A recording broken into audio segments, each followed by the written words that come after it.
Tonight, we're traveling back more than 400 million years to a time when the oceans felt unfamiliar, dense with ancient life forms that followed a different set of rules.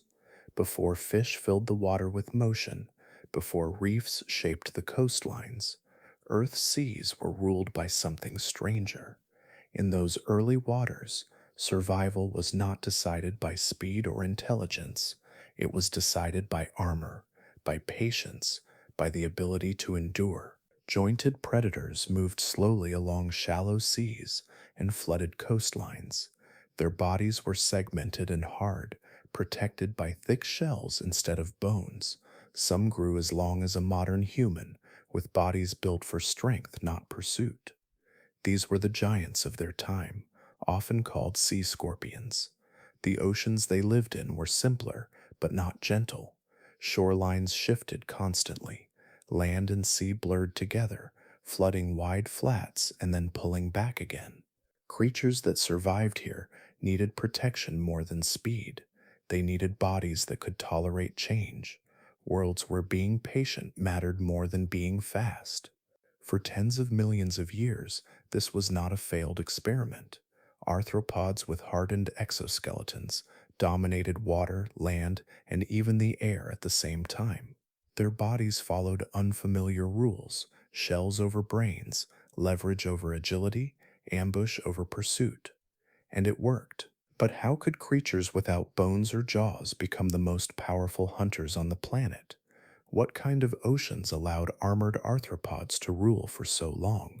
And why did this entire world vanish so completely from memory? Tonight, we will drift quietly through those ancient waters where the rules of survival followed a different rhythm. But before we begin, I would love to know where in the world you're listening from and what the time is there. And if you enjoy these gentle journeys into Earth's distant past, liking or subscribing softly helps this calm corner of the internet continue. So now, take a slow breath, let your shoulders loosen, and together, let's slip beneath the surface into the age when giant scorpions ruled the seas. Long before the oceans settled into the shapes we recognize, Earth was wrapped in shallow water that crept across the land like a living skin. Continents sat lower, their edges drowned beneath broad inland seas that reflected warm skies. Coastlines were not fixed borders, but wandering margins, advancing and retreating with slow rhythms driven by climate, tides, and the quiet breathing of the planet itself. Water covered places that would one day rise into mountains, leaving behind long corridors of habitat bathed in light. These early seas were warmer than those of today, held close to the sun by a world without familiar polar ice. Heat spread evenly across the globe, softening extremes and allowing marine life to exist across immense stretches of flooded terrain. The water was often cloudy, carrying fine sediments washed from bare land, tinting the shallows with muted greens and browns. Sunlight still reached the bottom in many places, touching sand and mud where life gathered and slowly learned how to persist. Open oceans existed, but they were quiet and sparsely populated, vast stretches of water with little structure and few places to hide. It was along the edges, where land dissolved into sea, that complexity began to form. Shallow shelves, deltas, and estuaries created pockets of shelter and nourishment. Nutrients flowed in from the land, feeding simple food webs that layered slowly upward. These coastal waters became the true heart of early marine life, offering stability in a world still finding its balance. Without fast or intelligent predators to impose constant pressure, survival favored different traits. Hard surfaces mattered more than awareness. Remaining unnoticed mattered more than reacting quickly. Many early animals rested close to the seafloor, blending into sediments or sheltering beneath their own armor. Movement was deliberate and unhurried, conserving energy in environments where food was plentiful, but competition followed unfamiliar rules. Life spread outward across these shallow expanses, not rushing toward dominance, but settling into workable forms. Bodies became wide and low, shaped to resist currents and shifting sands.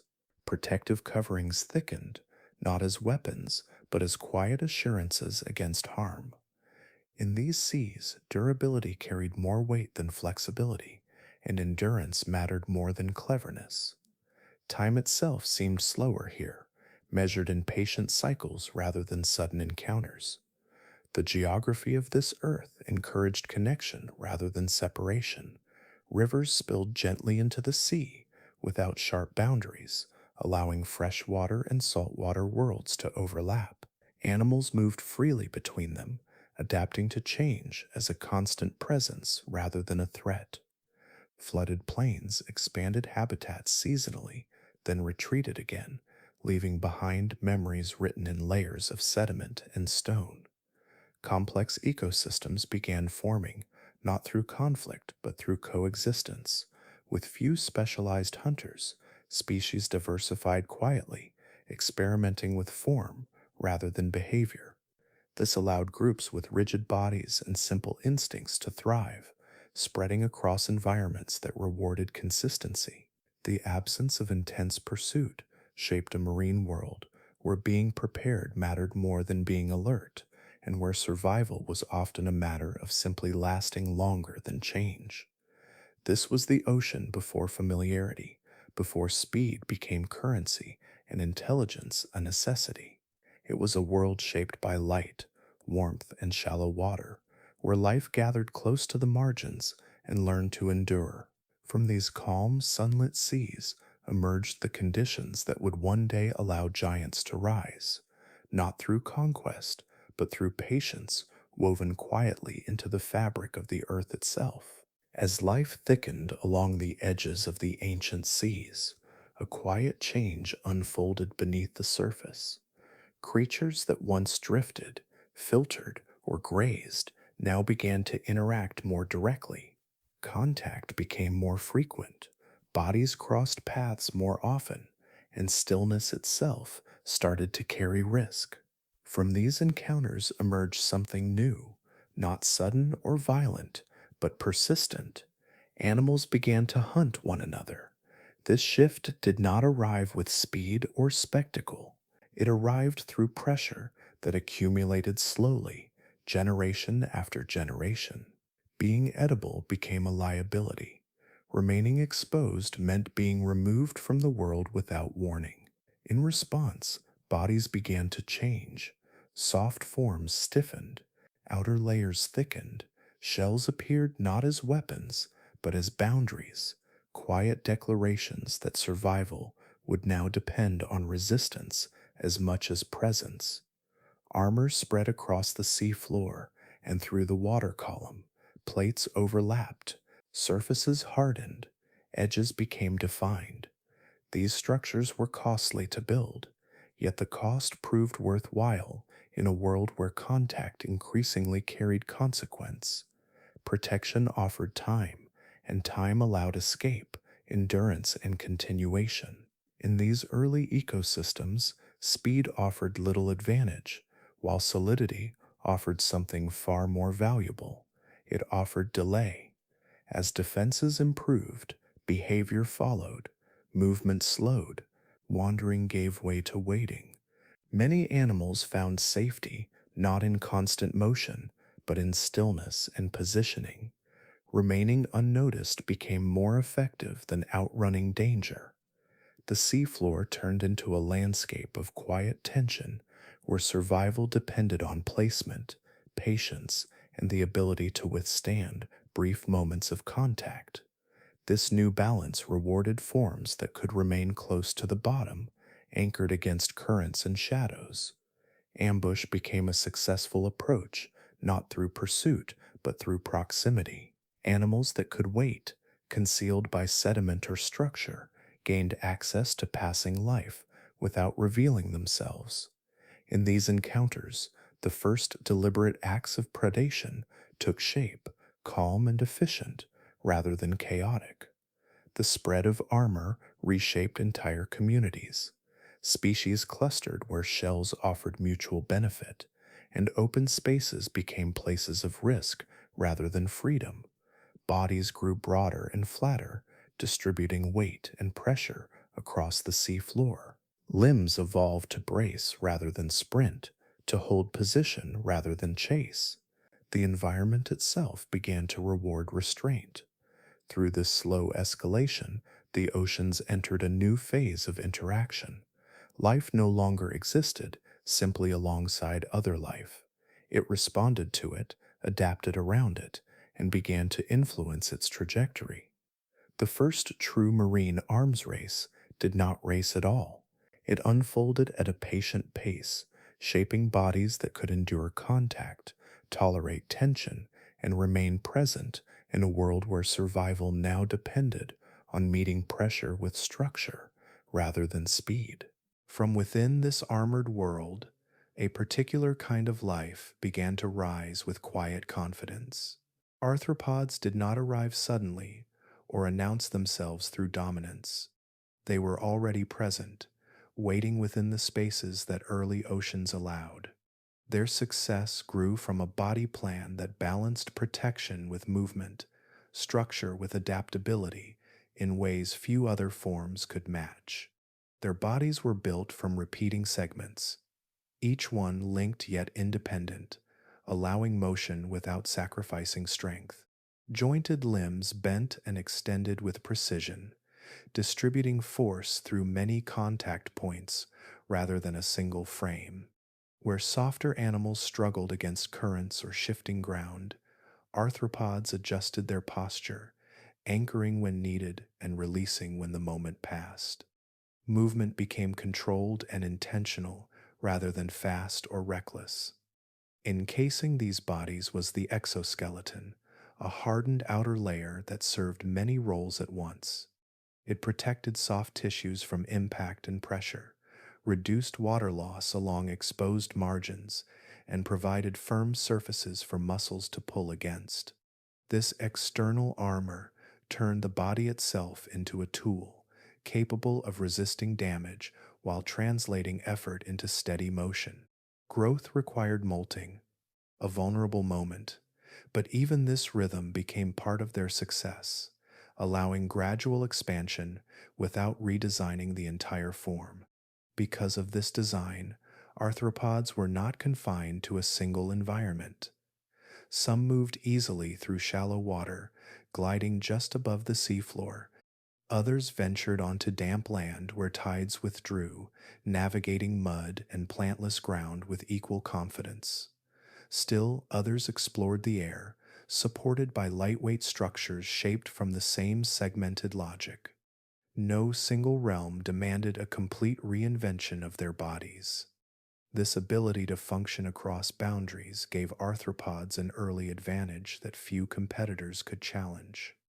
As coastlines shifted and environments blended, they followed opportunity rather than waiting for stability. A river mouth, a tidal flat, a flooded plain all became extensions of the same living space. Adaptation came not from intelligence or learning, but from physical versatility built into every segment. Their dominance did not erase other life, but it shaped the structure of entire ecosystems. Smaller creatures adjusted their behavior around them, clustering in safer areas or developing their own forms of protection. Arthropods became part of the environmental fabric, shaping how space was used and how risk was distributed. They did not need speed or size alone. Their advantage lay in being suited to almost everything. In water, land, and air, this design repeated itself with subtle variation, never losing its essential form. Where other animals specialized and narrowed their possibilities, arthropods remained broadly capable. This flexibility allowed them to persist through changes that removed less adaptable life, quietly accumulating influence as conditions shifted. Through patience encoded in anatomy rather than behavior, arthropods took control not through conquest, but through presence.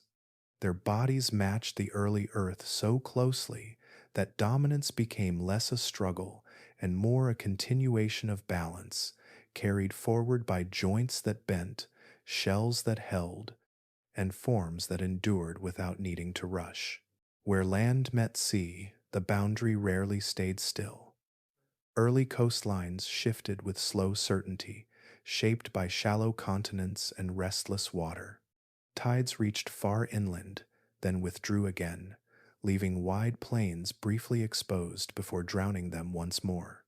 Rivers wandered without fixed channels, spreading outward into broad deltas that rearranged themselves with each season. The edge of the ocean was not a line but a wide, breathing zone that changed shape as naturally as a heartbeat. Water levels rose and fell not only with tides, but with storms and evaporation under warm skies. Shallow seas could retreat noticeably during dry periods, concentrating life into shrinking pools, then return just as quietly when floods followed. Animals living here experienced constant change, not as a disruption, but as a condition of existence. Bodies that could tolerate drying mud, sudden depth, or shifting salinity endured. Those that could not simply disappeared. This rhythm shaped behavior as much as anatomy. Movement followed water rather than territory. Many creatures learned to remain close to the bottom, conserving energy while waiting for conditions to improve. Others followed retreating shorelines, advancing and withdrawing with the tide as predictably as the light. Survival depended on flexibility of habit as much as form, on knowing when to remain still and when to move. In this space between worlds, some predators required more than a single mode of living. Waters grew shallow enough that swimming alone no longer solved every challenge. Exposure to air became unavoidable, if only briefly, during low tides or flood retreats. Creatures that could tolerate both wet and dry moments gained access to prey that others could not reach. A body capable of functioning at the surface held an advantage over one bound entirely to depth. Estuaries and tidal flats became centers of life because they offered abundance with complexity. Freshwater and saltwater mixed, bringing nutrients from inland and the sea together in one place. Fine sediments settled here, building soft grounds rich with buried food. These zones attracted smaller animals first, then those that fed upon them. Each retreating tide revealed opportunity, and each return restored cover. The constant motion of these environments favored predators that did not rely on speed alone.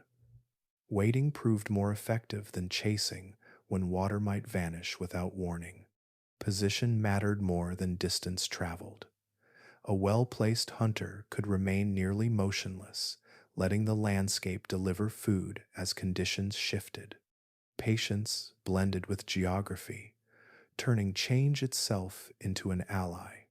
Over time, this living margin shaped ecosystems that were neither fully marine nor terrestrial. Life learned to operate within uncertainty, adapting to spaces that could not be claimed permanently.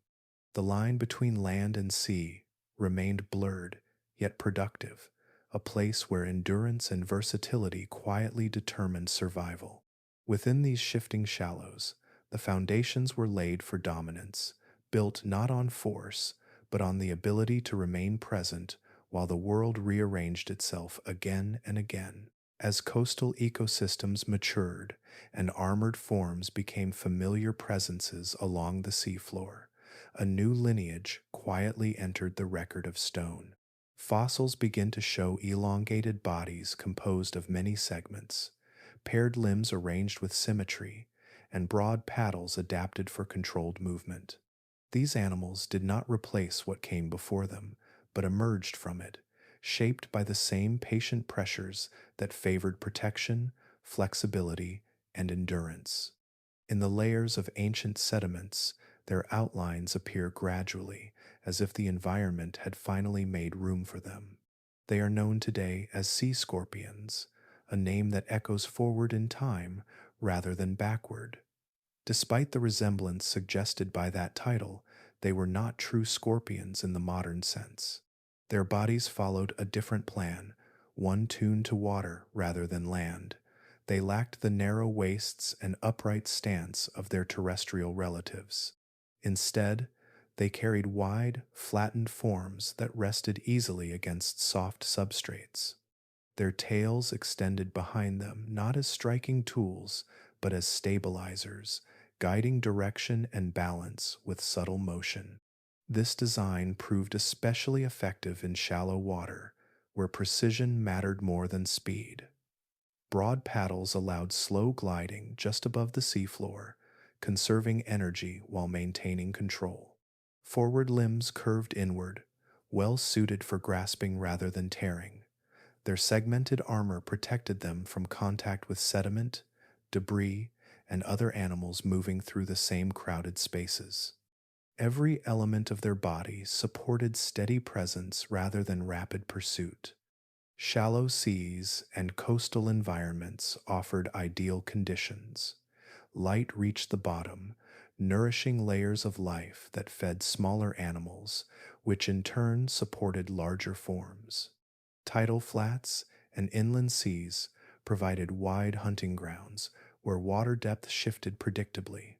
These spaces rewarded animals that could tolerate exposure one moment and submersion the next, and sea scorpions moved comfortably through both states. Their physiology allowed them to remain active where others were restricted. Fossils suggest they thrived in environments shaped by change rather than stability. River deltas, estuaries, and flooded plains appear repeatedly alongside their remains. These were places rich with movement and opportunity, yet demanding in their variability. Sea scorpions did not need to outrun change. They endured it, settling into niches defined by rhythm rather than permanence. As their presence expanded, they became familiar inhabitants of these ancient waters, not through sudden dominance, but through consistency. Their forms did not seek novelty. They refined what already worked, aligning closely with the physical language of the environment around them. In doing so, sea scorpions became one of the most recognizable expressions of early aquatic life, shaped not by aggression, but by a patient harmony between body and world that allowed them to flourish quietly within the shifting margins of land and sea. As sea scorpions settled fully into their environments, their bodies revealed a design shaped not for brief advantage, but for sustained authority. Every segment served a purpose, arranged in careful repetition along a long, flattened frame. This segmentation allowed flexibility without weakness, letting the body bend gently while keeping vital structures shielded beneath overlapping plates. Damage to one area did not mean collapse of the whole. Protection was distributed, not concentrated, and survival benefited from this quiet redundancy. The armor itself formed a continuous shell over the body, thick where it mattered most, and lighter where movement was required. Vital organs rested beneath reinforced sections that resisted pressure and impact from above. This external skeleton acted as both barrier and support, absorbing contact with the seafloor and other animals alike. Against shifting sediment and crowded shallows, the armor reduced vulnerability, allowing these animals to remain present where softer bodies withdrew. Movement followed the same philosophy of control rather than speed. Paddle-shaped limbs extended from the sides, broad and sturdy, built to push water slowly and evenly. Instead of rapid strokes, these limbs produce steady gliding motion, lifting the body just above the bottom or settling it gently back down. Energy was conserved through restraint, and disturbance kept minimal. In murky, shallow waters, this calm movement reduced detection and preserved stability. At the front of the body, a different set of limbs emerged with a more specialized role. These forward-facing appendages curved inward, capable of precise grasping rather than tearing or crushing. They functioned as tools of capture, closing around prey that passed within reach. Success depended on positioning and timing, not pursuit. Once contact was made, escape became difficult, as the grip relied on leverage rather than force. Behind the body extended the tail, long and tapered, yet lacking any structure designed for striking. Its purpose was balance and guidance. Subtle movements of this tail adjusted direction during glides, corrected posture, and stabilized turns. In water that changed depth and resistance constantly, steering mattered more than speed. The tail acted as a quiet rudder, keeping the body aligned with currents and contours of the seabed. Together, these elements formed a body plan suited precisely to its world. Armor allowed endurance. Limbs provided controlled mobility. Grasping appendages rewarded patience. The tail maintained stability. No part demanded haste. Each component reinforced the others, creating an animal that thrived by remaining composed within changing conditions. This design did not overwhelm environments through aggression. It fit into them with confidence. Sea scorpions did not need to chase dominance. Their bodies carried it naturally, shaped by shallow waters that valued balance, restraint, and persistence. Through this harmony between form and environment, dominance emerged not as conquest, but as quiet continuation, maintained through bodies built to endure the slow rhythms of ancient seas. As generations passed within these shallow seas, some sea scorpions began to change in scale as well as form. Their bodies lengthened gradually, segment by segment, until certain species reached sizes far beyond their earliest ancestors. This increase did not happen all at once. It unfolded slowly across deep time, shaped by steady conditions that allowed larger bodies to persist without penalty. In waters where resources were reliable and space stretched wide along flooded margins, growing bigger became not a burden, but an advantage. Size altered how these animals interacted with the world around them. A larger body held more energy in reserve, allowing longer periods of stillness between meals. It offered greater stability against waves, currents, and shifting sediment. Contact with other animals carried less risk when armor covered a broader frame. Even accidental encounters became survivable. The environment no longer pressed closely against them. Instead, it moved around their presence. In these early seas, few forces existed that could truly challenge such growth. There were no swift, agile hunters capable of exploiting weakness through speed. There were no powerful jaws designed to crush armor at scale. Predation remained slow and opportunistic, shaped by proximity rather than pursuit. As sea scorpions increased in size, they crossed a threshold where danger thinned around them. Vulnerability did not vanish, but it diminished, allowing large bodies to persist where smaller ones still faced constant risk. This absence of effective predators reshaped the food chain itself. Smaller animals adjusted their behavior in response, remaining closer to cover or moving during moments of lower exposure. Sea scorpions, by contrast, did not need to adapt quickly. Their size alone altered interactions. Presence became influence. A large body resting on the seafloor claimed space simply by existing, redirecting movement and attention without effort. Growth also changed how hunting unfolded. Large sea scorpions no longer relied solely on precise timing. Their reach expanded, and with it, the zone of opportunity. Prey that wandered close did not escape easily once contact occurred.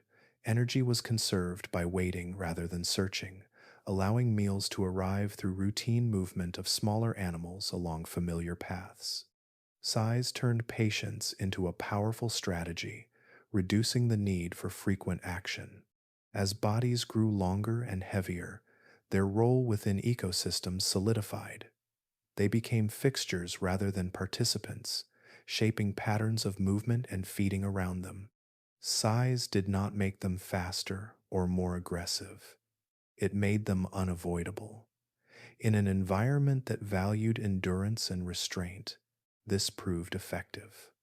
Through these changes, the food chain adjusted quietly, balance shifted without collapse. Large sea scorpions did not dominate through constant predation, but through a scale that altered relationships naturally.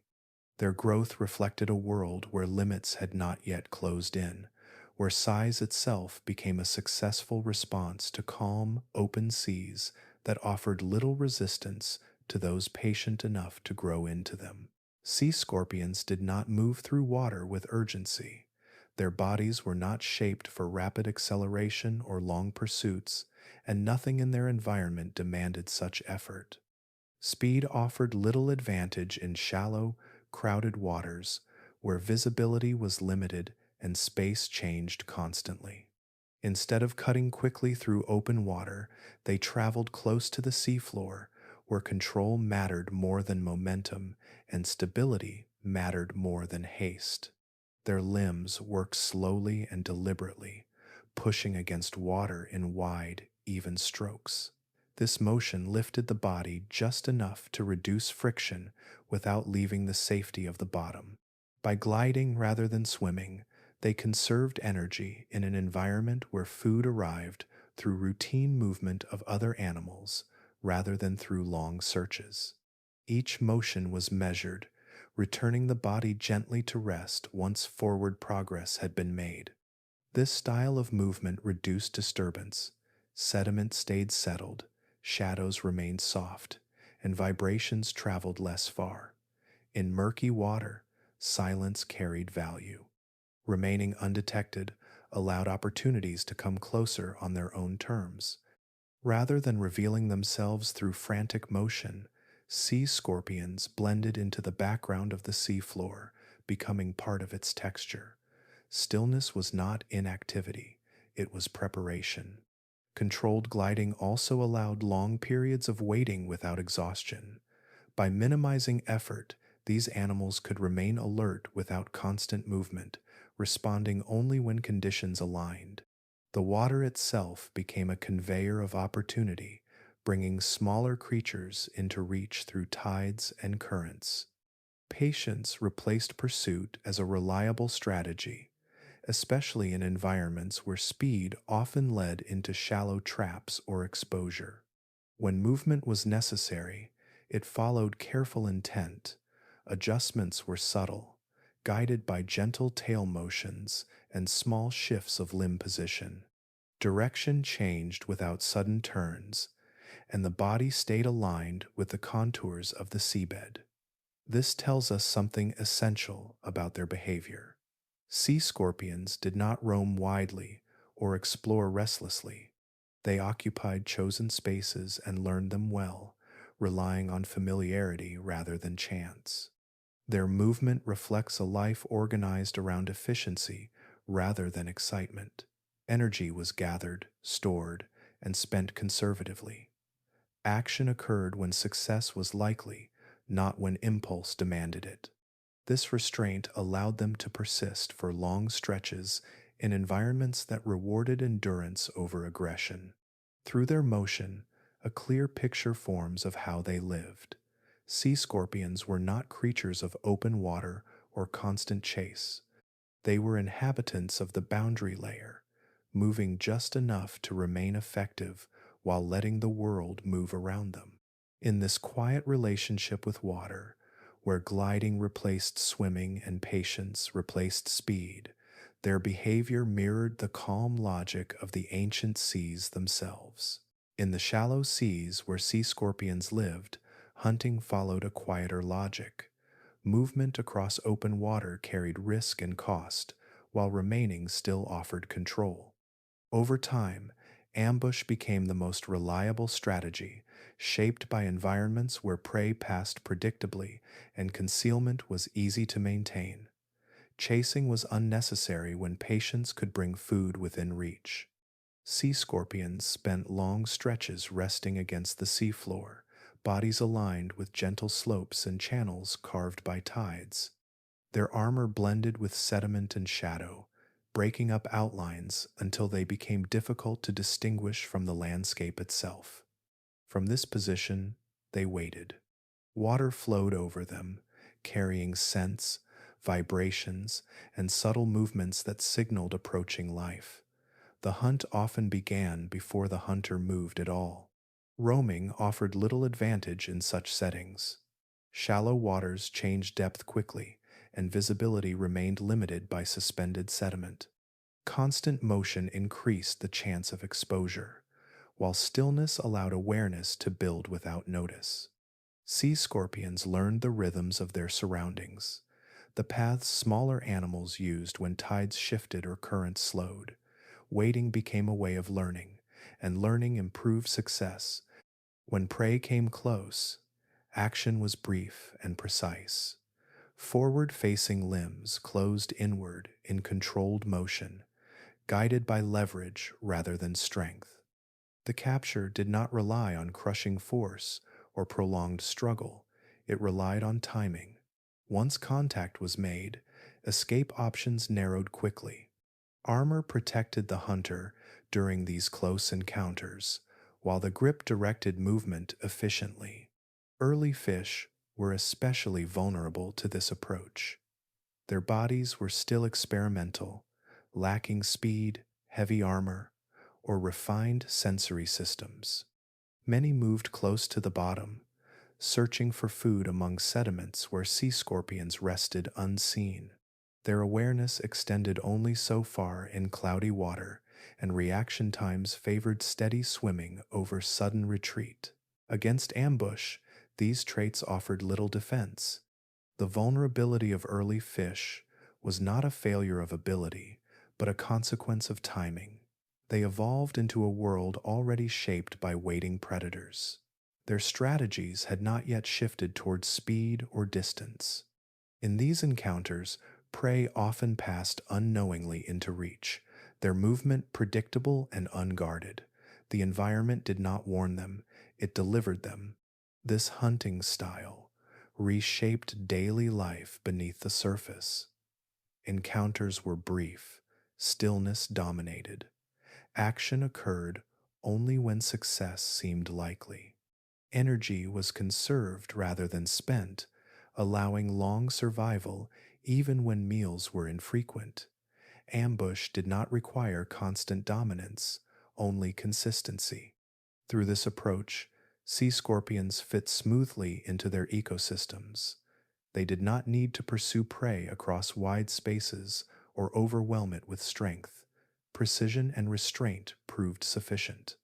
In a world where motion carried cost and patience carried reward, hunting without speed became a stable solution, aligned with waters that favored quiet presence over restless pursuit. In waters where light rarely traveled far, vision followed different priorities. Fossils reveal that sea scorpions possessed prominent eyes, set high and forward on the body, positioned to watch the space above and ahead while the rest of the body remained close to the sea floor. These eyes were not built for fine detail or distant focus. Their placement and structure suggest awareness rather than clarity, a constant monitoring of nearby water rather than a search for forms far away. The environments they inhabited shaped this limitation into an advantage. Shallow seas were often clouded with suspended sediment, stirred by tides and shifting shorelines. Sunlight filtered down in fragments, broken by particles and ripples. In such conditions, sharp images were rare and unreliable.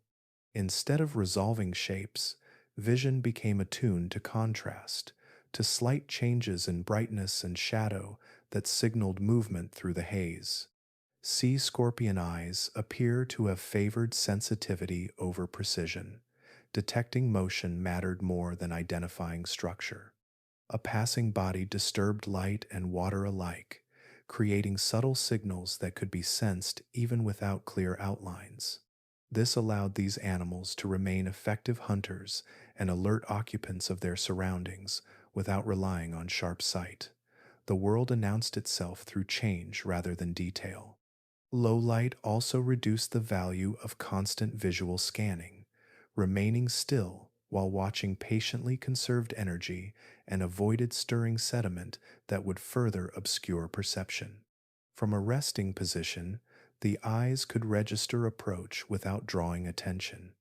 Vision became part of a larger sensory balance, one that worked alongside vibration and pressure detection to build a complete picture of nearby activity. In murky water, danger and opportunity arrived in similar forms. Both revealed themselves through motion, through the displacement of water and light, rather than through recognizable shapes. A drifting prey item and an approaching rival produced comparable visual cues, and reaction depended on context built through experience.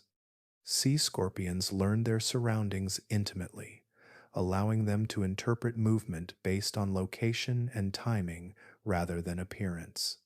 Fossil evidence suggests that these eyes were well suited to this task. Their curvature and positioning indicate wide fields of view rather than narrow focus. Nothing escaped notice at close range, even if it could not be seen clearly. This awareness complemented their ambush strategy, allowing action only when movement crossed into reach.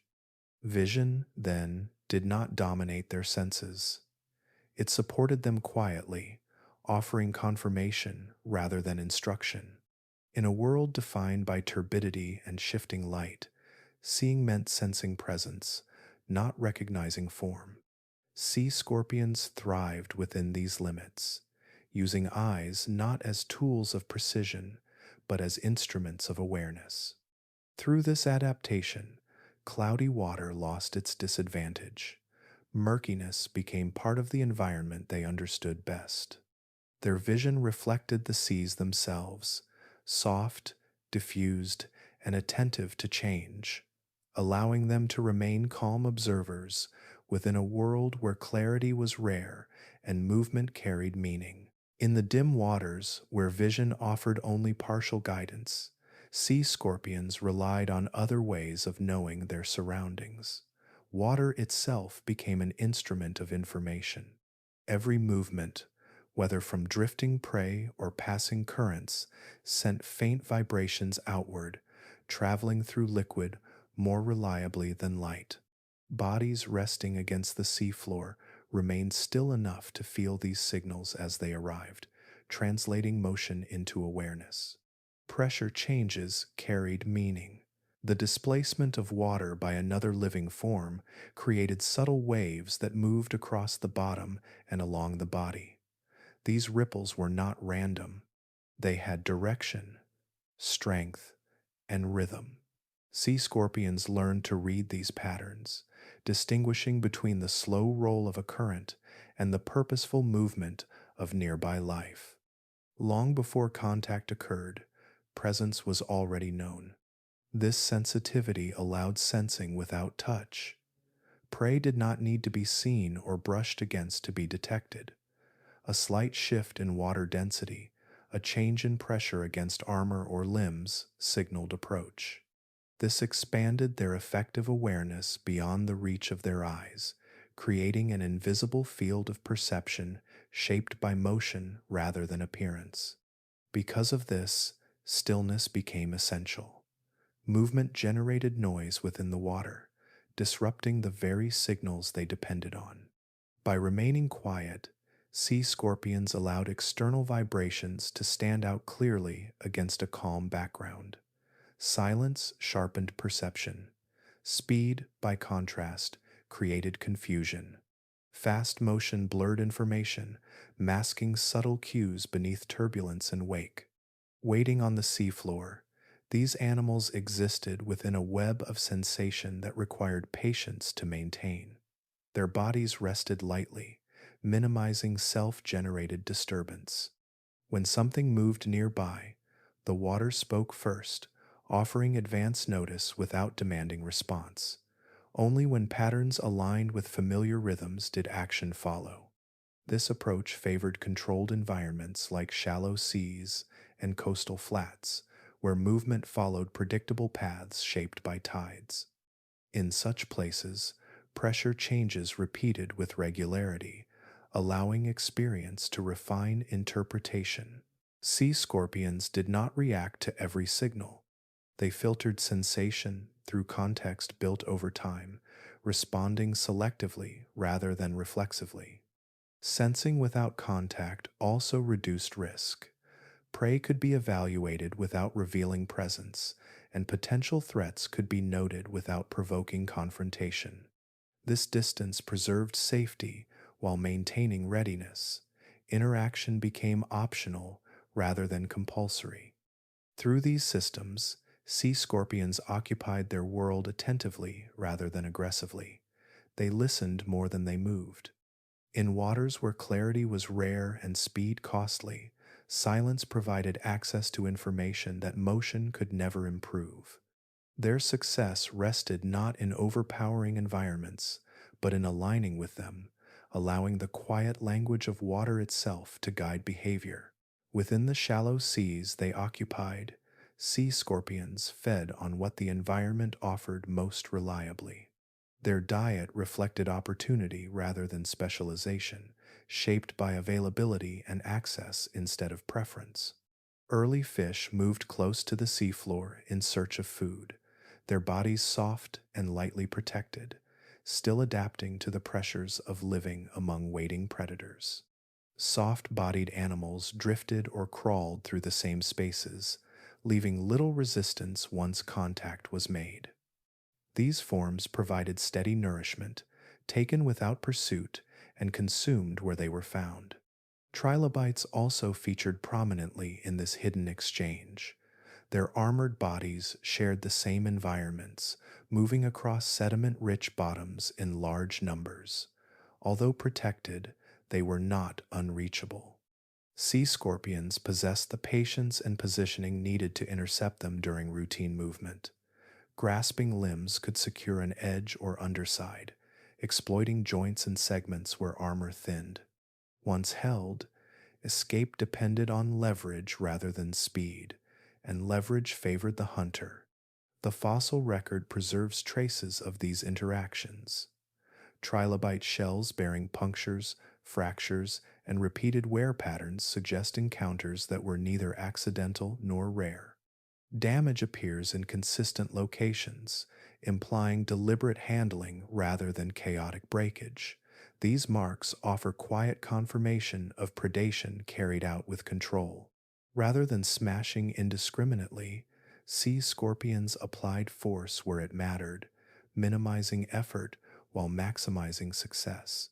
Soft-bodied prey left fewer direct traces, yet their presence can be inferred through the abundance of predators capable of sustaining large sizes. Such growth required dependable food sources, and shallow seas supplied them. Smaller animals reproduced quickly in nutrient-rich environments, supporting food chains built on steady renewal rather than dramatic fluctuation. Sea scorpions fit neatly into this structure, feeding regularly without exhausting the systems that sustain them. This pattern of consumption reveals much about early ecosystems. Energy flowed through short, efficient pathways. Few layers separated primary producers from top predators. The absence of fast, wide-ranging hunters allowed localized food webs to remain stable over long periods. Predation occurred close to the bottom, close to shelter and sediment, reinforcing the importance of coastal zones as centers of ecological activity. Sea scorpions did not dominate by erasing diversity. They participated in balanced systems shaped by repetition and restraint. Their diet reflected this balance, broad enough to sustain large bodies, yet specific enough to remain consistent across changing conditions. Through what they consumed and how they did so, a picture emerges of ancient seas organized around patience, proximity, and persistence. In feeding quietly within these systems, Sea scorpions help define the structure of early aquatic life. They shaped behavior without constant disturbance, reinforcing a world where survival depended less on speed or spectacle and more on fitting cleanly into the slow, reliable rhythms of the shallow seas. Sea scorpions ruled waters that stayed close to land, their presence concentrated in rivers that widened into slow channels, deltas that spread like open hands, and inland seas that covered broad lowlands. These environments offered structure, shelter, and steady exchange. Sediment carried nutrients downstream, feeding layered communities that gathered along gentle slopes and shallow basins. Here, the water moved with purpose but rarely with force, creating spaces where control and patience could thrive. Open oceans existed beyond these margins, vast and deep, yet they mattered less to animals shaped for contact with the bottom. Far from shore, the water offered fewer resting places and fewer predictable paths for prey. Depth diluted the cues they relied upon, and distance weakened the slow rhythms that guided behavior. Sea scorpions did not need endless space. They needed familiarity, where contours repeated and movement followed patterns shaped by land and tide together. Along coastlines, freshwater and saltwater blended without firm boundaries. Rivers poured into the sea and did not end abruptly. Salinity shifted gradually across distance and season, creating gradients rather than barriers. Life adapted to this flexibility, and sea scorpions moved comfortably through it. Their bodies tolerated change in chemistry as readily as change in depth, allowing them to occupy zones that excluded more sensitive forms. These mixed waters supported dense populations. Small animals gathered where nutrients accumulated, and predators followed not through migration, but through presence. Inland seas expanded and contracted over long intervals, leaving behind layered records of occupation. When water returned, familiar paths reopened. Sea scorpions returned as well, settling back into places shaped by memory written into the land itself. Fossils reveal just how far this approach carried them. Remains appear on multiple ancient continents, preserved in rock that once lay beneath shallow water. Their spread did not require open ocean crossings as we imagine them today. Instead, shifting coastlines connected habitats across time. As seas advanced over low terrain, corridors formed between regions that later separated. Sea scorpions moved with these changes, following water wherever it touched land. This distribution reflects endurance rather than speed. Their expansion followed slow geological processes rather than rapid dispersal. Over millions of years, similar environments emerged in distant places, and similar forms occupied them. The consistency of their fossils speaks to a body plan well suited to repeated conditions across the planet. Through rivers, deltas, and inland seas, sea scorpions found a world shaped to their strengths. Boundaries blurred, distances shortened, and shallow water tied continents together. In ruling these waters, they did not command the planet through reach or force. They occupied it through alignment, existing wherever land and sea met in ways that rewarded patience, stability, and quiet persistence. Living close to the surface offered advantages that deeper water could not. Shallow seas gathered life efficiently, concentrating food where light and sediment met. Along these sunlit bottoms, small animals fed on algae, detritus, and one another, creating dense layers of energy stacked close together. For large predators adapted to patience, this concentration reduced the need to travel far. Remaining near the surface meant remaining near opportunity. Sunlight played a quiet but essential role in this balance.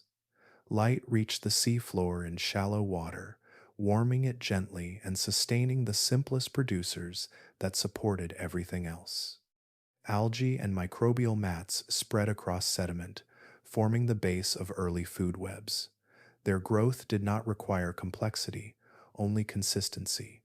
As light followed the daily arc of the sun, it maintained cycles that repeated predictably, allowing life to settle into rhythm rather than chase abundance.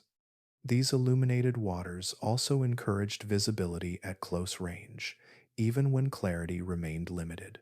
Shadows shifted with passing clouds and changing angles of light, signaling movement without exposing detail. Sea scorpions benefited from this interplay, using light not to see clearly, but to detect presence. The surface world announced itself softly through brightness and shade, offering information without disruption. Tides further shaped daily behavior. Water rose and fell with steady reliability, flooding new ground and then withdrawing again. With each cycle, food moved. Smaller animals followed the water, retreating into deeper channels during low tide and spreading outward as levels rose. Sea scorpions adjusted in parallel, repositioning slowly or remaining still as the environment delivered change directly to them. Their lives followed these rhythms without urgency. Shallow waters also reduced certain risks. Large, fast moving predators were less common near the surface, where depth restricted maneuverability. Shelter was easier to find among uneven bottoms and shifting sediments. If conditions worsened, retreat required little effort. A small change in position could restore safety. This proximity to escape routes allowed endurance without constant vigilance. Surviving here required tolerance rather than specialization. Temperature fluctuated more near the surface, and exposure varied with tide and weather. Sea scorpions endured brief changes without harm. Their bodies adapted to variation rather than stability. Armor resisted drying currents and suspended particles. Behavior accommodated uncertainty through restraint rather than reaction. Over time, these conditions favored animals that could exist calmly within change. Shallow water rewarded those who accepted instability as routine. By remaining close to the surface, sea scorpions aligned themselves with systems defined by repetition rather than extremes. Food arrived regularly, light returned daily, tides followed familiar cycles. In living close to the surface, sea scorpions chose the most reliable part of an uncertain world. Their survival depended not on escaping change, but on inhabiting it fully, allowing shifting conditions to pass over them while they remained present, anchored, and ready within the gentle rhythms of the early seas. The world that supported sea scorpions carried a different atmosphere than the one familiar today. Air and water held more oxygen, circulating through oceans and coastlines with greater abundance. This invisible richness changed what bodies could become. Respiration relied not on lungs or complex circulation, but on diffusion through surfaces and specialized tissues. With more oxygen available, that exchange became easier, more efficient, and less limiting. For arthropods, this abundance opened possibilities. Oxygen moved directly into their bodies through networks that did not scale easily under modern conditions. Larger size usually creates a problem of distance, as gases must travel farther to reach internal tissues. In this ancient world, that distance mattered less. Higher oxygen concentrations reduced the cost of size, allowing thicker armor, broader segments, and longer bodies to function without suffocation. This relationship shaped the giants of the shallow seas. Sea scorpions could grow larger without needing faster circulation or entirely new respiratory structures. Their metabolism remained steady rather than rapid, aligned with patient movement and long periods of stillness. Oxygen supported them quietly, sustaining large frames without demanding constant motion or high energy output. The atmosphere and the ocean worked together. Shallow waters absorbed oxygen easily from the air above, keeping coastal zones well supplied. Movement of tides and currents refreshed these waters regularly, preventing depletion near the seafloor where large animals rested. Sea scorpions benefited directly from this exchange, their bodies positioned where oxygen remained accessible and reliable. Size under these conditions became stable rather than risky. Large bodies retained energy, resisted environmental stress, and endured longer without feeding. The air itself allowed such forms to persist. In this way, atmospheric chemistry shaped ecosystems as powerfully as predation or geography, setting limits not through pressure but through allowance. Yet this advantage carried quiet boundaries. Oxygen levels did not remain constant across deep time. As plants spread across land and climates shifted, atmospheric balance slowly changed. Oxygen became less freely available in many environments, altering what bodies could sustain. What once required little adaptation now demanded efficiency and specialization. Large arthropods began to encounter constraints they had not faced before. The same body plans that once thrived became harder to maintain. Growth slowed, maximum size narrowed. Environments that once fed their respiration could no longer support it everywhere. The advantage faded not through catastrophe, but through gradual adjustment of the planet itself.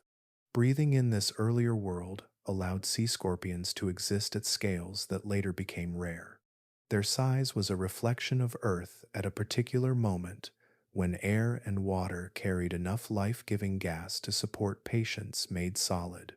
As the atmosphere shifted, so too did the boundaries of possibility, gently guiding evolution toward new solutions better suited to a changing sky. The lives of sea scorpions unfolded slowly, marked by steady growth rather than sudden transformation. Fossils preserved in layered sediments reveal individuals of many sizes, from small, lightly armored forms to fully developed giants. These stages appear not as abrupt steps, but as a continuum, suggesting that growth progressed gradually across long spans of time. Each size carried its own way of existing within the environment, shaped by both vulnerability and opportunity. Growth required renewal. Like other arthropods, sea scorpions periodically shed their outer armor through molting. This process allowed bodies to expand, replacing rigid shells with larger ones formed beneath. For a brief interval, the animal existed without its usual protection, soft and exposed, before the new armor hardened into place. This moment demanded caution, and the fossil record hints that molting often occurred in sheltered settings, where disturbance remained minimal and recovery could proceed quietly.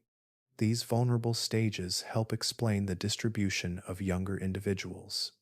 Juveniles appear more frequently in sediments associated with calmer, shallower waters, places buffered from strong currents and large predators. Here, food remained abundant, yet risks stayed lower. Smaller bodies could hide more easily, rest within finer sediments, and complete molts with reduced danger. Safety mattered more than dominance during these early chapters of life. As juveniles grew, their relationship with the environment shifted. Each successive molt brought thicker armor, broader segments, and greater reach. With size came stability, allowing movement into more open and variable waters. Growth expanded options rather than forcing them. Young sea scorpions were not rushed toward power. They accumulated it, stage by stage, as their bodies became capable of enduring greater exposure. This gradual progression shaped social structure within ecosystems. Smaller individuals occupied spaces closer to shelter, while larger ones settled where conditions fluctuated more widely. Over time, This distribution reduced competition between age groups, allowing multiple generations to share the same regions without constant conflict. Life cycles integrated smoothly into the rhythm of shallow seas, each stage finding a suitable place. Dominance, when it arrived, did not require behavioral change. It emerged naturally through size and endurance. Fully grown sea scorpions carried armor that resisted damage and limbs capable of steady control. Their presence alone altered the dynamics of their surroundings. Yet this authority was earned slowly, through repeated cycles of growth and renewal rather than sudden advantage. Through reproduction and life cycles, sea scorpions demonstrated a pattern of persistence aligned with their world. Vulnerability was accepted as temporary, growth was incremental, safety preceded strength.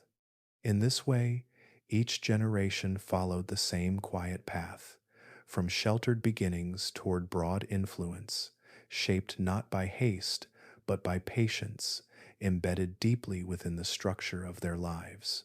The seas that sea scorpions inhabited were shaped by absence as much as presence. One familiar figure had not yet appeared. Sharks, with their streamlined bodies and constant motion, belong to a later chapter of ocean history.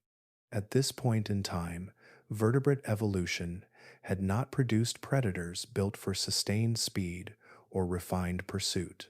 Fish existed, but their forms remained tentative, their movement cautious, their roles still forming within shallow ecosystems. Without fast, agile hunters cutting through open water, the balance of power rested elsewhere. The oceans lacked creatures capable of exploiting momentary weakness through acceleration alone. Predation unfolded slowly, guided by position and timing rather than chase. In this setting, speed offered diminishing returns. Energy spent in rapid movement produced little advantage when prey could be reached more reliably through waiting. This absence reshaped the structure of survival. Slower hunters did not suffer from being overtaken. Large armored bodies could persist without needing to flee. The waters did not demand constant motion as defense. Instead, they rewarded those that could remain still, absorb contact, and endure brief encounters. Sea scorpions fit seamlessly into this world, their steady movement and deliberate presence aligned with an environment that had not yet learned to punish slowness. Without pressure from swift predators, armor retained its value. Protection mattered more than evasion. Hard exoskeletons and broad bodies allowed animals to exist openly along the seafloor without immediate risk. This encouraged the growth of larger forms and reinforced hunting strategies based on ambush and proximity.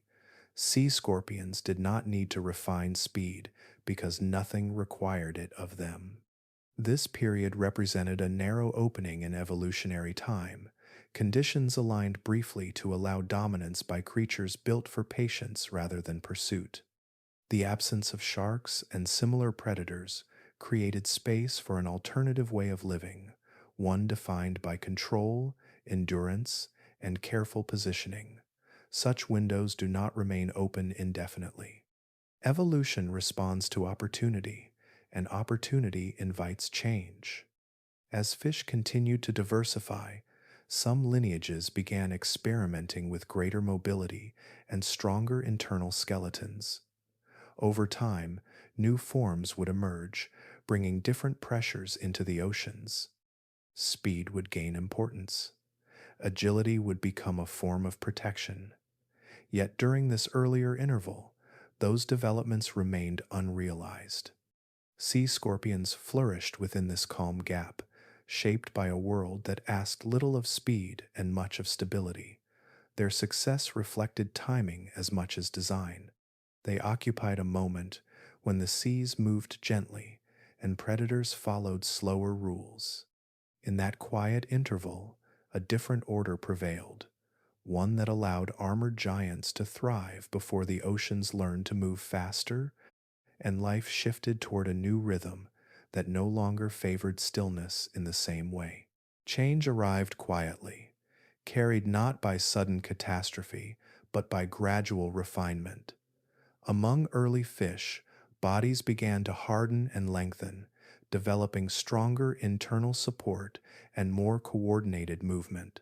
Armor thickened in places once left exposed, and fins grew more capable of controlled propulsion. These adjustments did not transform the seas overnight, yet they marked a shift toward mobility that slowly altered how life interacted beneath the surface. As fish gained confidence in movement, they began to explore more openly. Paths once used cautiously became corridors of opportunity. Short bursts of speed allowed quick retreats, while improved balance enabled sharper turns close to the bottom.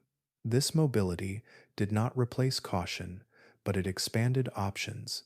Fish no longer relied solely on stillness or concealment. They could reposition with intent, choosing when to approach and when to withdraw. Alongside these changes, hunting strategies diversified. Some predators experimented with movement rather than waiting, using brief surges to surprise prey. Others learned to follow rather than intercept, tracking motion through shallow channels shaped by tides. These behaviors introduced new rhythms into ecosystems that had long favored predictability. Encounters became less routine, less bound to fixed locations on the seafloor. This growing variety introduced pressure where little had existed before. Sea scorpions encountered prey that no longer followed the same reliable paths. Movement patterns shifted, and waiting no longer guaranteed opportunity. Although still effective, ambush required greater precision. Timing mattered more. Placement required adjustment. The environment had not rejected patience, but it demanded refinement. Competition did not arrive as conflict, it emerged as overlap. Fish occupied spaces once dominated by slower forms, passing through regions previously governed by stillness. Their presence altered flow without immediate displacement. Sea scorpions remained formidable, yet their influence began to share space with new approaches to survival. Dominance softened at the edges, no longer absolute but contextual. As mobility increased, food webs stretched, energy moved along longer pathways, and interactions reached farther across the landscape. The calm, layered structure of early ecosystems gained complexity. Small changes compounded, generation after generation, until the balance subtly leaned away from forms built solely for endurance.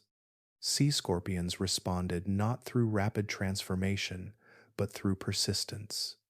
Their design remained effective, yet less singular. Armor protected, size endured, patience still worked, but alternatives now existed. In this shared world, dominance became situational rather than universal. The rise of competition marked a turning point shaped by coexistence rather than collapse. New strategies did not erase old ones immediately. They layered over them, building pressure slowly, like sediment settling over time. The seas grew more dynamic, and success required increasing adaptability. In this evolving environment, the quiet authority once held by sea scorpions began to wane, not through failure, but through change. The world no longer followed only their rhythm. It began to listen to others as well, reshaping the ancient balance into something more fluid, more contested, and quietly more demanding. The shift did not arrive as a single moment, but as a slow rearranging of the world itself. Coastlines that once spread wide and shallow began to change shape. Seas withdrew from lowlands they had occupied for millions of years, exposing sediment to air and breaking long connected habitats into narrower channels. Inland seas thinned or vanished, and the gentle margins where land and water blended became more fragmented, less predictable, and less forgiving. As geography changed, the chemistry of the planet followed. Oxygen levels, once abundant in air and water, began to decline gradually. This shift was subtle, unfolding across deep time, yet its effects were far reaching. Waters that had once refreshed easily became more variable, especially in warm, shallow regions. Oxygen no longer moved as freely through coastal ecosystems, creating conditions that favored efficiency over scale. Shallow seas, once reliable centers of life, lost much of their stability. Reduced flooding limited the expansion of tidal flats and deltas. Seasonal rhythms grew sharper, and the gentle buffering that had protected nearshore environments weakened. Food still existed, but it arrived less evenly. Gaps appeared where abundance had once been continuous, interrupting the steady cycles that patient hunters relied upon. For large bodied animals, these changes carried weight. Size, once an advantage supported by ample oxygen and dependable habitat, became a liability under constraint. Larger bodies required more consistent intake and more stable conditions to function comfortably. When oxygen thinned and habitats contracted, endurance demanded greater cost. Recovery took longer. Movement required more effort. The margins that once offered safety now introduced stress. Sea scorpions felt this pressure not as immediate collapse, but as accumulating difficulty. Their design had been shaped for a world that rewarded stillness and presence within broad, shallow systems. As those systems tightened, the balance they depended on shifted beneath them. Familiar resting places disappeared. Established paths of prey movement altered or ceased entirely. The environment no longer delivered opportunity with the same regularity. This stress did not eliminate them instantly. Many persisted, adjusting where possible, occupying the remaining favorable zones along coasts and river mouths. Yet each adjustment narrowed the space in which their strength supplied fully. Competition increased where habitats overlapped, and the calm separation of roles began to erode. The balance had shifted because the planet itself had moved on. Conditions that once supported giants through allowance now demanded precision and adaptability. Smaller, more flexible forms handled fluctuation with less cost, while large bodies carried the memory of an earlier world written into their structure. In this changing landscape, dominance faded not through defeat, but through misalignment. Sea scorpions remained impressive, capable, and enduring, yet the world that had once fit them so closely no longer existed in the same way. As coastlines reshaped and oxygen waned, the quiet harmony between form and environment loosened, signaling the beginning of a long, gentle retreat from prominence. As conditions continued to tighten, the very traits that once supported success began to carry weight. Large bodies required more oxygen to sustain even modest activity. What had once flowed easily through water and air now arrived less reliably, forcing greater effort for the same return. Breathing, though still possible, became less forgiving. The margin between comfort and strain narrowed, especially during warm periods or in shallow basins where oxygen fluctuated most. Size also affected movement in ways that had once seemed unimportant. Slow, controlled motion worked well in stable environments, but as habitats shrank and competition increased, response time gained value. Smaller, more agile animals adjusted quickly to shifting conditions, repositioning with little cost. Larger sea scorpions remained capable, yet their movement required planning rather than impulse. Each adjustment consumed energy that was no longer abundant. Maintaining armor added further strain. Thick exoskeletons protected vital tissues, but they demanded resources to build and repair.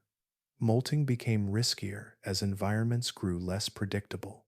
Recovery required time and safety, both harder to secure in crowded or fragmented habitats. Damage accumulated more easily, and replacement carried higher cost when food supply varied. Armor also imposed limits on flexibility, as competitors experimented with lighter frames and internal support. Heavy external shells restricted adaptation. Forms that once offered universal protection now resisted change. Evolution rewards efficiency, and efficiency increasingly favored designs that balanced protection with reduced material cost. Large, heavily armored bodies fell out of alignment with these new pressures. None of this erased sea scorpions abruptly. Instead, it shifted the balance of advantage. Smaller individuals within populations fared better. Species with slightly reduced size or thinner armor persisted longer. Over generations, selection favored traits that eased oxygen demand, improved movement, and lowered maintenance expense. The direction of change became clear, even if it unfolded slowly. Evolution did not act with intent or cruelty. It simply reflected conditions. As the world rewarded different solutions, older ones faded in relevance. Sea scorpions had been shaped by a time that encouraged scale and endurance. That time passed, replaced by environments that valued adaptability and efficiency over sheer presence. Large bodies became increasingly expensive to sustain. What once signaled dominance now narrowed survival options. The seas no longer offered the same allowances. Oxygen, space, and stability all demanded restraint. Under these pressures, the advantages of size transformed into liabilities. Through this quiet reversal, evolution turned without drama. Sea scorpions did not fail. They became mismatched to a changing world. Their decline followed logic rather than disaster, reflecting the simple truth that success remains temporary when conditions change. The very features that once aligned perfectly with the Earth's rhythms now carried the imprint of an earlier age, slowly guiding these giants away from prominence as new forms, better suited the present, took their place. The decline of sea scorpions did not arrive with fire, impact, or sudden darkness.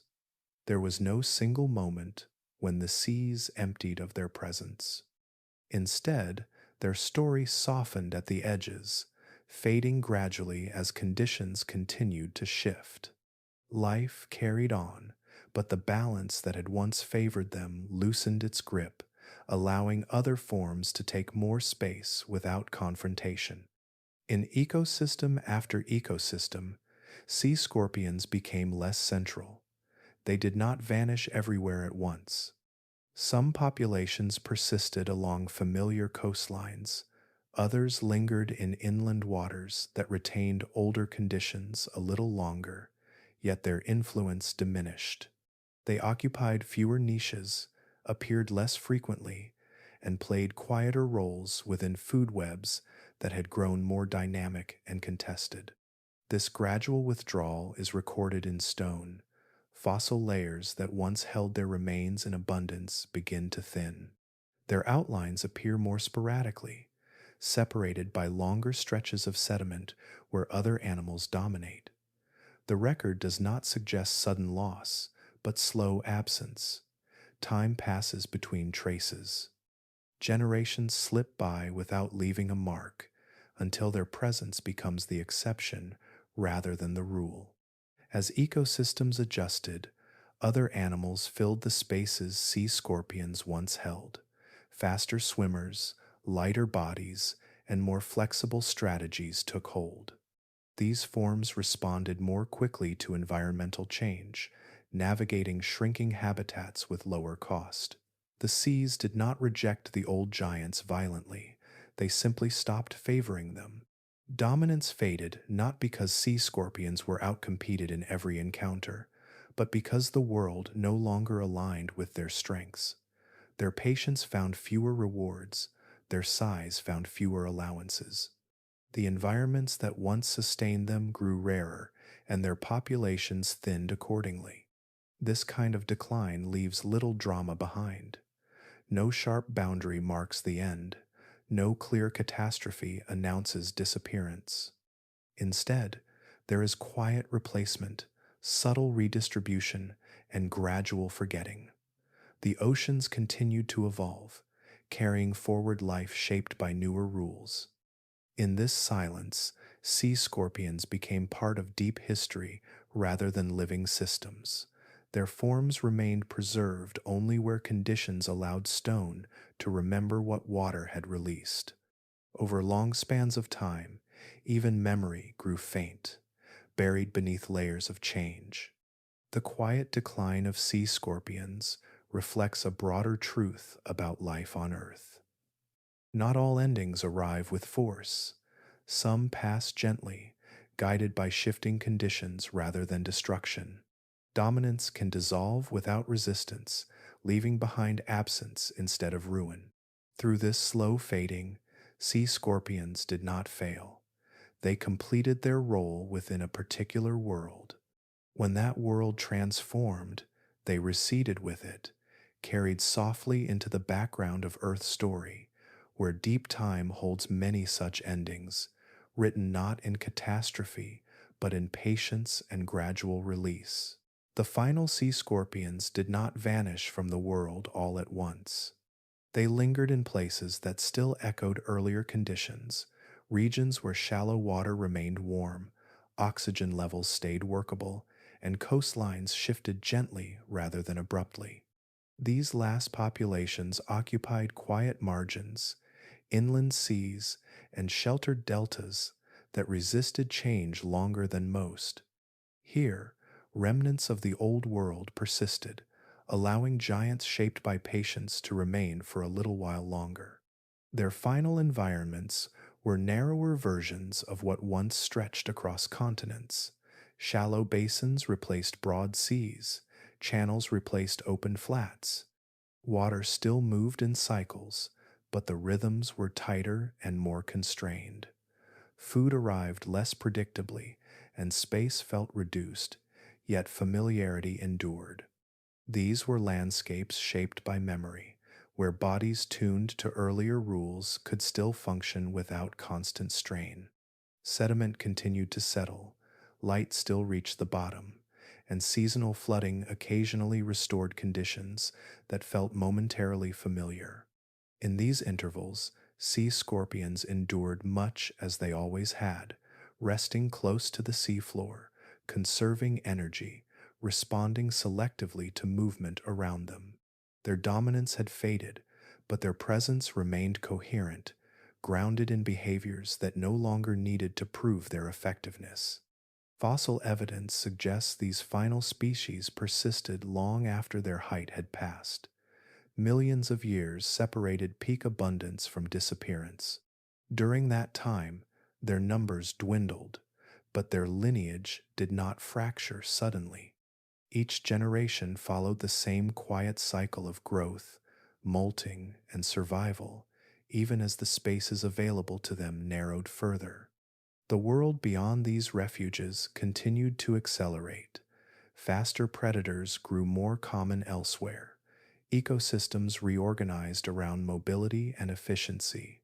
Sea scorpions no longer shaped these broader patterns, yet within their remaining habitats, they still belonged. Their bodies matched the environments they occupied closely enough to persist without dramatic change. When the end finally came, it carried little notice. No sharp boundary marks their departure. Fossil layers thin until their forms disappear entirely, replaced by other creatures better suited to the present conditions. The transition is subtle, easy to miss without careful attention.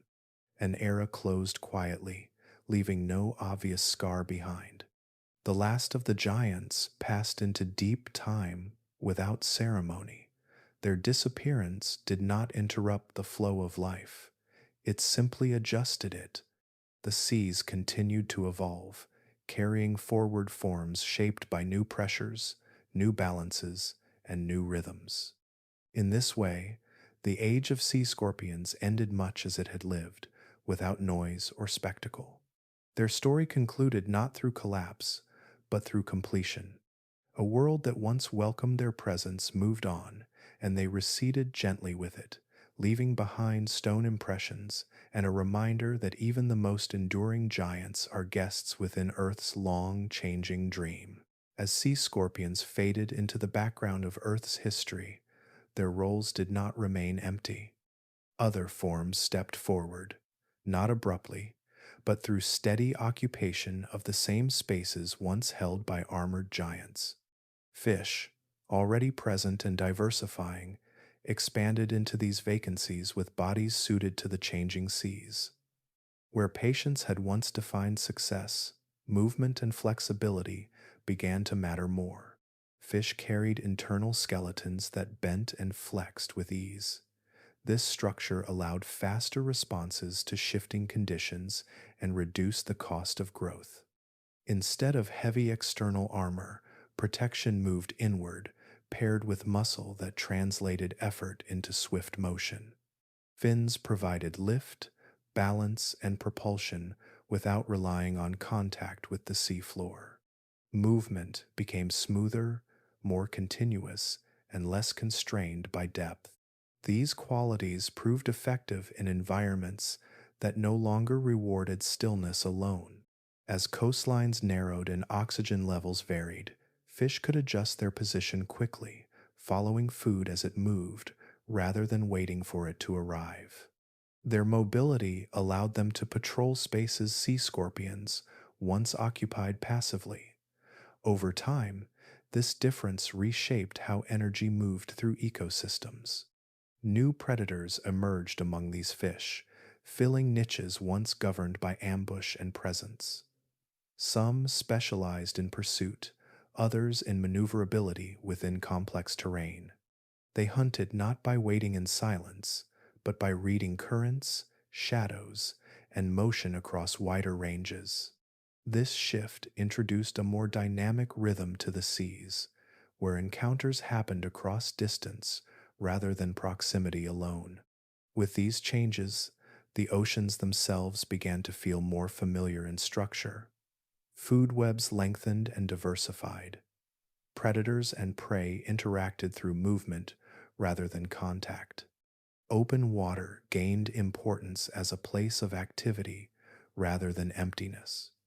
The seafloor remained relevant, but it no longer defined the entire system. Over long stretches of time, this transition reshaped the identity of marine life.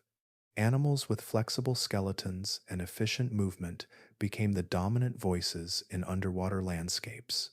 Armor gave way to agility. Endurance shared space with responsiveness.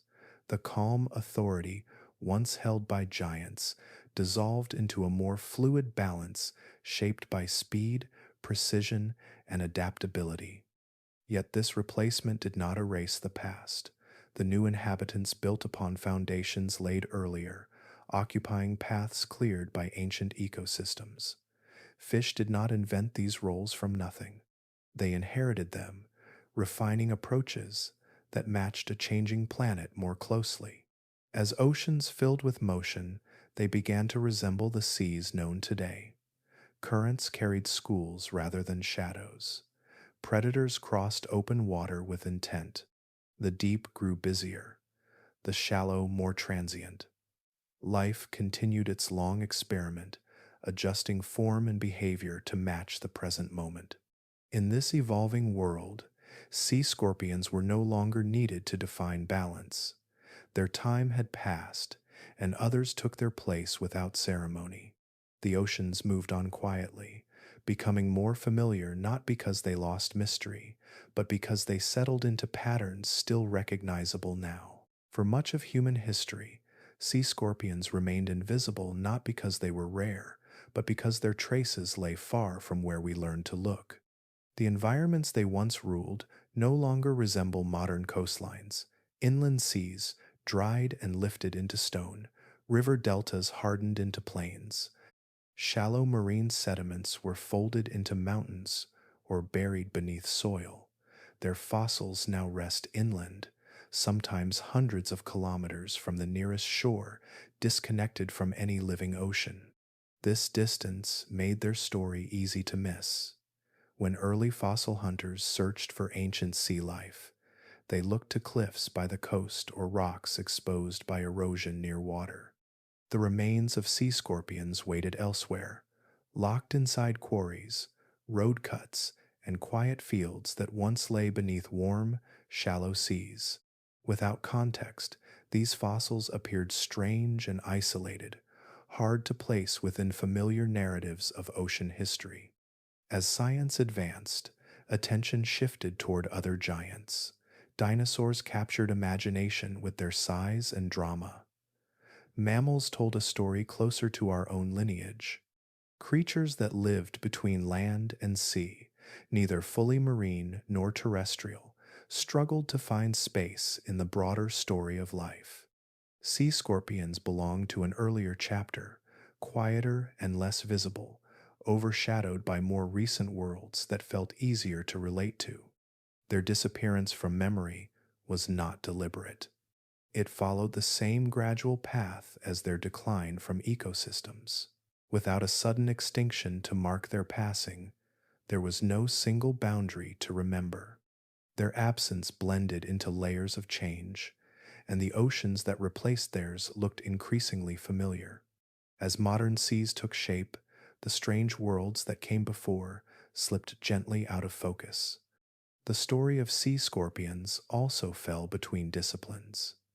They were not land animals, yet not entirely creatures of the deep.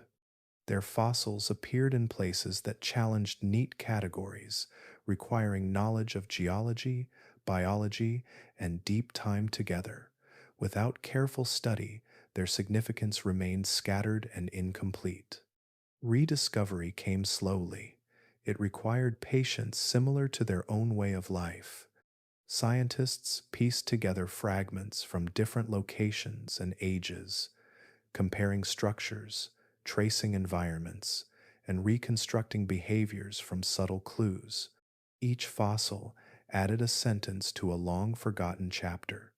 Patterns emerged not through spectacle, but through accumulation. As understanding grew, the outline of their world returned. Shallow seas spread across continents. Armored giants rested beneath warm light.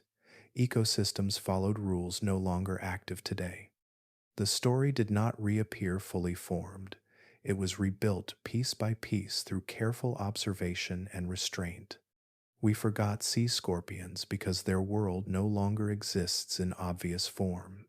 We forgot them because Earth moved on quietly, taking their habitats with it. Remembering them now does not change the oceans we know, but it expands them, revealing that beneath familiar waters lies a deeper memory of lives shaped by different rules, waiting patiently for attention to return. Long after sea scorpions slipped from living systems, their presence continued quietly in stone. Fossils preserve more than bodies alone. They carry records of movement, interaction, and routine, held within layers laid down patiently by water and time. Tracks pressed into ancient sediment show where armored forms once crossed soft ground, leaving impressions that reveal pace, weight, and direction.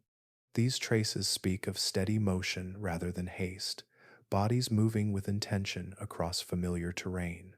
Bite marks and damaged shells offer further detail. Trilobite remains bearing repeated fractures and punctures record moments of contact between predator and prey. The placement of these marks is rarely random. Patterns emerge that suggest handling, positioning, and controlled force. From these details, behavior begins to take shape, not imagined, but inferred carefully from consistency. Stone remembers what water released. Preserved shells reveal growth and stress. Lines of repair show where armor cracked and healed, evidence of survival through encounters that did not end in death. Thickness varies across the body, confirming which regions bore the greatest load or risk. Even absence matters. Areas worn smooth by contact with sediment suggest long periods spent resting against the seafloor, bodies shaped by environment as much as by genetics. From such fragments, scientists reconstruct lives never observed directly. No sound accompanies these fossils, no movement remains, yet through comparison and context, patterns become readable. A track aligns with a body. A damaged shell matches the reach of grasping limbs. Environments recreated from surrounding rock explain why behavior took one form rather than another. The process requires restraint, resisting the urge to dramatize or assume. Each conclusion rests on accumulation rather than certainty. This work resembles listening more than speaking. Stone offers information slowly and without emphasis. Researchers learn to notice small variations, spacing between tracks, angles of turn, consistency across sites. Over time, these quiet signals build coherent pictures of how sea scorpions fed, moved, and shared space with other life. The result is not a story of spectacle, but one of routine. Learning without ever seeing them alive demands humility. There is no confirmation through observation, only alignment between evidence and environment. When multiple lines of stone record the same behavior across different regions and ages, confidence grows. Interpretation remains flexible, open to revision as new material appears. This keeps the narrative grounded, shaped by what remains rather than what is imagined. What their fossils still tell us reaches beyond anatomy. They reveal tempo, restraint, and persistence. They show how life can dominate quietly, how success leaves subtle marks rather than dramatic scars. Sea scorpions live now only through these impressions, yet their story remains readable to those willing to move slowly, attend carefully, and accept that some truths emerge only when patience matches the pace of the deep past itself. The world that once sustained sea scorpions offers lessons that extend far beyond their own history. Their long success was real, earned through traits that matched their time precisely. Yet that success did not grant permanence. In evolution, dominance belongs not to strength alone, but to alignment between body, behavior, and environment. When that alignment shifts, even the most established forms begin to lose their hold. Sea scorpions thrived because the seas favored patience, protection, and endurance. Their armor absorbed risk, their movement conserved energy, their senses matched murky, shallow water where stillness held advantage. For millions of years, these traits translated into stability, but stability did not mean immunity. It meant balance, and balance depended entirely on conditions staying familiar. As those conditions changed, the same traits began to limit rather than support them. Armor that once protected became costly to maintain. Size that once deterred threats demanded more oxygen than the environment could easily provide. Patience that once rewarded ambush became less effective in ecosystems growing faster and more complex. Success, carefully built, slowly became a constraint. This shift did not reflect failure. It reflected inevitability. Evolution does not preserve what worked before. It responds to what works now. When environments adjust, selection follows without regard for history. The seas did not remember sea scorpions as rulers. They responded only to the present moment, redistributing advantage to forms better matched to current conditions. From this lost world comes a reminder that no design remains optimal forever. Traits that dominate one era may struggle in the next. Adaptation is not a ladder climbed once, but a process revisited continuously. Life succeeds not by holding its ground, but by remaining responsive to change. The quiet nature of sea scorpion decline underscores this truth. There was no punishment for dominance, no dramatic reversal. There was only mismatch. Over time, environments rewarded different solutions, and older ones gently faded. This pattern repeats across Earth's history, shaping ecosystems through subtle pressure rather than abrupt collapse. The lesson reaches beyond ancient seas. It speaks to how life interacts with change itself. Resilience lies not in strength alone, but in flexibility. Longevity comes from remaining open to adjustment, not from perfecting a single form. Evolution favors those who fit the moment, even when that moment shifts unexpectedly. In the deep past, sea scorpions embodied a world tuned to stillness and armor.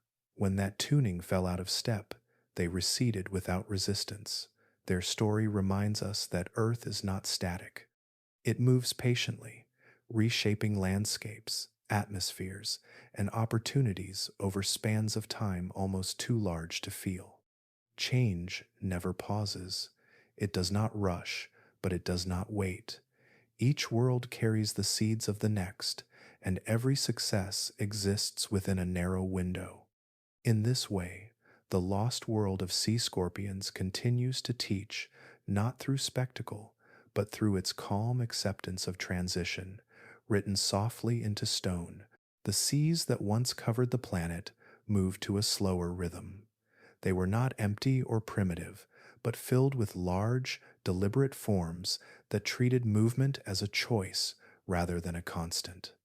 Giants rested where light reached the bottom, bodies anchored by weight and design. Motion came in measured intervals, not bursts. Time itself seemed to stretch within these waters, shaped by patience instead of urgency. Shallow seas spread widely across continents, creating vast regions where armored life thrived close to the surface. Plates overlapped, segments locked together, and shells formed living landscapes beneath the waves. Protection mattered more than speed. Survival favored those that could endure contact, pressure, and change without breaking. These environments supported creatures built to persist, not to chase. Water here was often cloudy, heavy with sediment and nutrients. Visibility was limited, encouraging reliance on touch, vibration, and proximity. The seafloor was active, reshaped by tides and currents that shifted gently but continuously. Life adapted to these conditions by staying close, remaining grounded, and responding carefully to what passed nearby. The ocean floor was not a boundary, but a central stage. This was a planet still experimenting. Biological rules were flexible, open to revision. Hard skeletons had not yet claimed dominance. Internal bones were not required for success. Instead, evolution explored other solutions, building bodies that carried protection on the outside and functioned well in low-energy systems. Many designs appeared, persisted, and adjusted over long spans of time without urgency. The familiar logic of modern oceans had not yet settled into place. Fast pursuit was unnecessary. Long-distance vision held limited value. Open water was not the primary arena of life. Instead, ecosystems revolved around margins, intersections, and shallow expanses where conditions were variable but predictable enough for endurance to pay off. In these seas, giants did not dominate through aggression. They dominated through presence. Size reduced risk. Armor absorbed uncertainty. Stillness conserved energy. These traits aligned with environments that rewarded reliability over speed. Life advanced by matching its pace to the world around it rather than pushing against it. Over time, as conditions changed, these rules would be rewritten. Mobility would matter more. Lighter frames would become advantageous. Yet during this earlier chapter, none of that was required. The oceans supported a different logic, one that allowed slow giants to define balance without competition from faster forms. Remembering how different the seas once were expands our sense of what oceans can be. It reveals that today's familiar patterns are not universal truths, but temporary arrangements. Beneath modern waves lies the memory of older rhythms, when armored life moved slowly, shallow waters stretched endlessly, and the rules that guide today's oceans had not yet been written into existence. The oceans that surround us today carry the imprint of worlds that did not last. Their structure, rhythms, and inhabitants have been shaped as much by what failed as by what endured. Ancient ecosystems left behind lessons written into water and flesh, guiding which designs continued forward and which quietly receded. Modern seas are not new creations. They are inheritances shaped by long experimentation. Predators that move through today's oceans reflect solutions refined over immense spans of time. Speed, flexibility, and internal support became dominant not by chance, but because earlier approaches revealed their limits. Armor gave way to lighter frames, stillness yielded to motion, bodies adapted to pursue rather than wait, to respond rather than endure. These changes trace back to moments when older designs no longer aligned with changing conditions. The legacy of early dominance remains visible even as forms evolved. Many modern predators still rely on strategies once pioneered by slower ancestors. Ambush persists in different shapes. Sensory awareness remains vital. Energy efficiency continues to matter. What changed was how these traits were expressed. Internal skeletons replaced external shells. Muscles delivered motion more efficiently. Control shifted from endurance to agility. These inherited solutions did not erase the past, they built upon it. Early giants shaped the structure of ecosystems, defining roles that others would later occupy.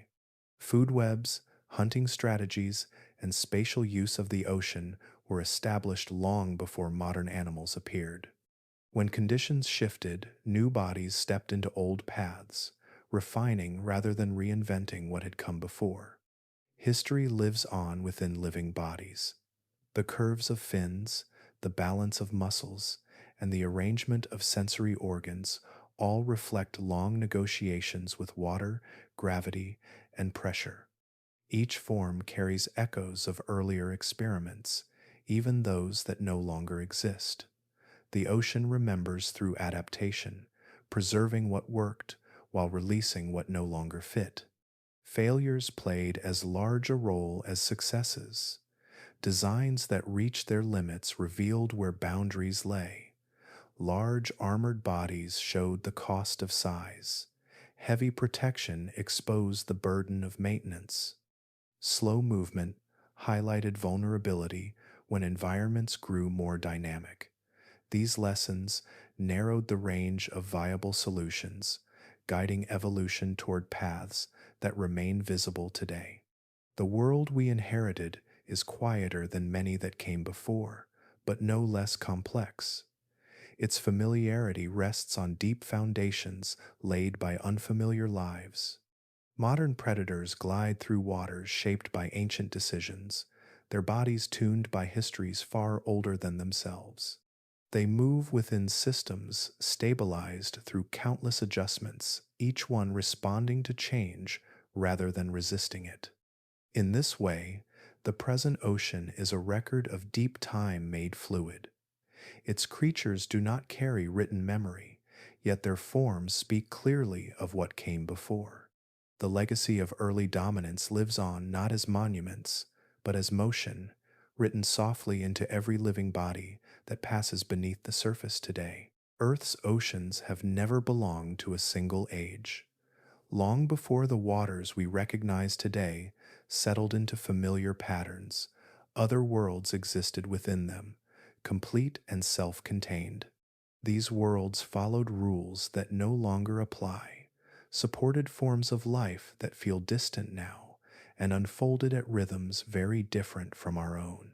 The age of sea scorpions was one such world, neither primitive nor incomplete, but fully realized in its time.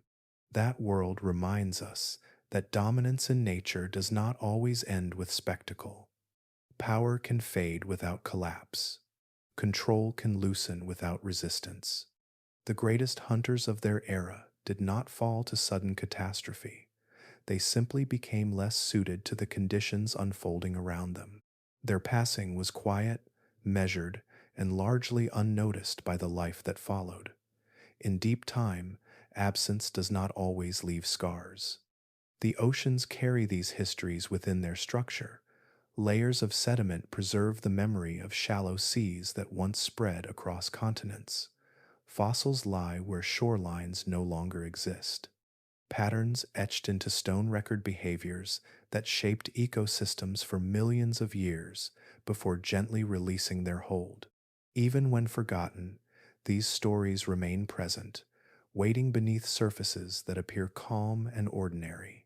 Modern seas feel stable because they are familiar, not because they are permanent. Their predators, currents, and food webs are outcomes of countless earlier experiments. Each success rests upon solutions that worked under specific conditions, just as earlier solutions once did. Change continues, patient and unannounced, shaping life without pause. Beneath today's waters lies the memory of giants that did not need speed to rule. Their armor absorbed the uncertainty of an unstable world. Their patience matched the slow movement of shallow seas. They belong to a planet still deciding what oceans could be. That memory remains embedded in rock, in form, and in absence. Remembering this forgotten age expands our sense of Earth's story. It reveals that the present is not a peak, but a moment shaped by countless transitions. Worlds rise, persist, and fade without intention or finality. Life adjusts, not through loyalty to the past, but through alignment with the present. The sea scorpions no longer move beneath the surface, yet their legacy endures quietly. It lives in the questions scientists ask of stone, in the outlines traced from fossils, and in the understanding that familiarity is never permanence. Earth has hosted many oceans before this one, each carrying its own giants, its own balances, and its own endings. As the water above continues to shift and flow, it carries more than reflections of the sky. It carries deep memory. Beneath its gentle motion rests a long history of worlds that once were, reminding us that even the calmest seas are shaped by giants we no longer see, but whose presence still echoes softly through time.